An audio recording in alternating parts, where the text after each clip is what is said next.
देखिए, मैं तो ये भी मानता हूँ कि जो लोग भाग्यशाली हैं, उनके मोबाइल तक ही ये कहानी पहुँची, क्योंकि बाबा जब तक चाहेंगे नहीं, तब तक उनकी कहानी जो है, वो भी लोगों तक नहीं पहुँच सकती है। और बहुत सारे ऐसे लोग कहते हैं कि बहुत सारी जो कहानियाँ हैं, वो बहुत पुरानी हैं, तो उनकी जो वास्तविकता है या उनकी जो सच्चाई है, उस तक पहुँच पाना बहुत मुश्किल है। लेकिन आज मैं आपको एक ऐसी कहानी सुनाने जा रहा हूँ, जो कि बहुत ज़्यादा नहीं, लगभग मुझे लगता है कि 4-5 साल पुरानी कहानी है। और इस कहानी को सुनने के बाद में मैं दावे के साथ कह सकता हूँ कि जो लोग नीम करोली बाबा के बारे में नहीं जानते हैं या उनके ऊपर आस्था नहीं रखते हैं, वो भी इस वीडियो को सुनने के बाद में बाबा के ऊपर में आस्था रखना शुरू कर देंगे। तो दरअसल ये होता क्या है कि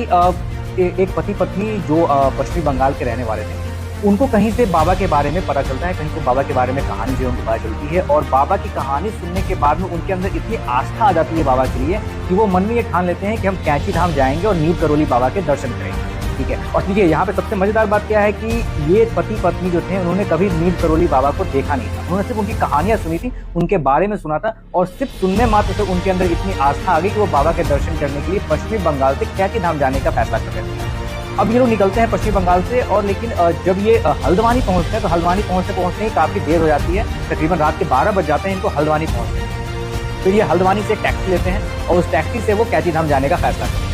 लेकिन जब ये हल्द्वानी से निकलते हैं कैंची धाम के लिए, तो कैंची धाम से तकरीबन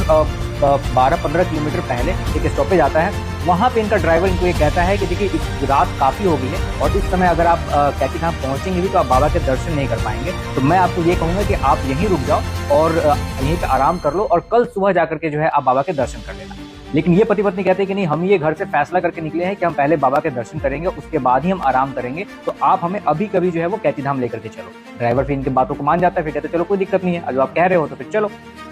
थोड़ा आगे जाने के बाद में एक ढाबा आता है, उस ढाबे पे ड्राइवर जो है वो गाड़ी रोक देता है और वो पानी लेने के लिए चला जाता है, और उस समय ये पति-पत्नी जो है वो गाड़ी के अंदर बैठे रहते हैं। जब ये गाड़ी के अंदर बैठे हुए थे, उस समय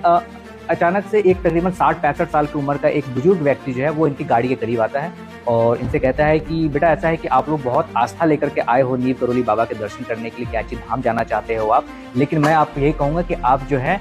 यहीं रुक जाओ और खाना-वाना आप जो है खा लो, भोजन कर लो, और कल सुबह जाकर के आप बाबा के दर्शन कर लेना। लेकिन ये लोग फिर से अपनी वही बात दोहराते हैं, उनसे भी कहते हैं कि बाबा, ऐसा है कि आपकी बात बिल्कुल सच है कि काफ़ी देर हो चुकी है, काफ़ी रात हो चुकी है, लेकिन हम घर से ये फैसला करके निकले थे कि जब तक हम कैंची धाम पहुँच करके नीम करोली बाबा के दर्शन नहीं कर लेंगे, तब तक हम भोजन भी ग्रहण नहीं करेंगे और आराम भी नहीं करेंगे, तो हम तो आज ही जाएँगे। तो बाबा वो जो आए थे, जो 60-65 साल के जो बुजुर्ग व्यक्ति जो आए थे, वो कहते चलो ठीक है भैया, जब आपका यही फैसला है तो आप ऐसा करो कि अपनी पोटली, अपनी जो उनकी पोटली थी, उस पोटली से वो 2 छोटे-छोटे थैले निकालते हैं जिसके अंदर गुड़ और चना होता है। कहते हैं कि ये गुड़ और चने की पोटली है, आप इसको अपने साथ रख लो, और जब आप नीम करोली बाबा के जब दर्शन कर लेना कैंची धाम पहुँच के, तो उसके बाद आप इसको ग्रहण कर लेना। अब चूँकि ये धार्मिक व्यक्ति थे, मन में